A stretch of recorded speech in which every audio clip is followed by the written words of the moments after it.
अस्सलामुअलैकुम, household kitchen by Zainab में आप सबको खुशामदीद। आज मैं बनाऊंगी एक यूनिक और डिफरेंट सा pasta, vegetable white sauce pasta. इसमें सिर्फ सब्जियां इस्तेमाल होंगी और मैं चिकन का इस्तेमाल नहीं करूंगी। तो चलते हैं अपने किचन की तरफ और रेसिपी को स्टार्ट करते हैं। सबसे पहले हम लोगों ने मैं इंग्रेडिएंट्स बता देती हूँ।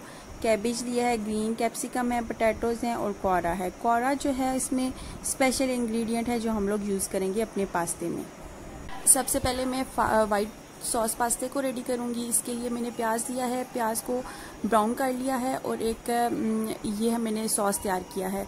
इसमें मैंने डाला है मैदा या फ्लोर, आप दोनों में से कोई भी चीज़ डाल सकते हैं। दूध डाला है, उसके अलावा काली मिर्च और नमक डाला है। उसको मिक्स करने के बाद इसमें शामिल कर दिया है प्याज में।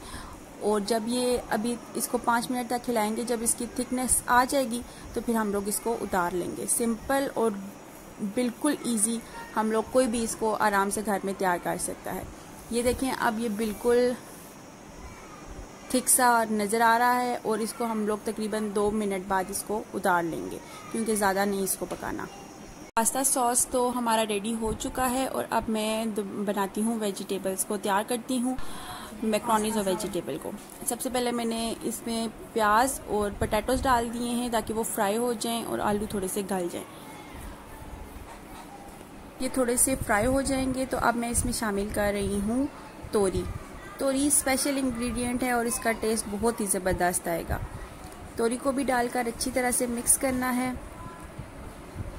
और इसके बाद नमक ऐड करना है और फिर मिक्स करना है। इसके बाद हम लोग इसमें शामिल करेंगे बंद गोभी और बंद गोभी को भी अच्छी तरह से मिक्स करेंगे। और अब हम साथ में ही मैं इसमें शामिल करूंगी स्पाइसेस में मैं इसमें डालूंगी काली मिर्च, सोया सॉस, चिल्ली सॉस, सिरका। ये तीनों चीज़ें डालने के बाद अच्छी तरह से मिक्स करूंगी।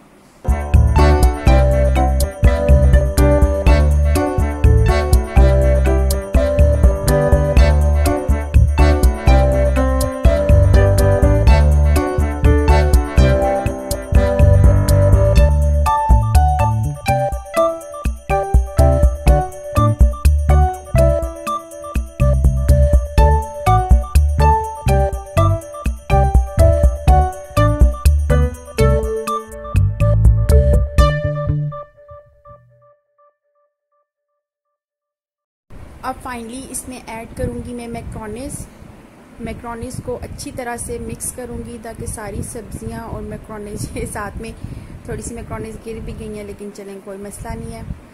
और साथ में अब अच्छी तरह से मिक्स करना है और फाइनली ये हम लोगों ने सॉस डाल देना है इसके अंदर।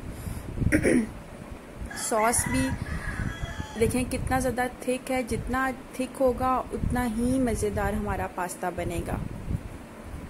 और अब मैं आपको फाइनल लुक भी दिखाऊंगी और सर्व करके भी दिखाऊंगी।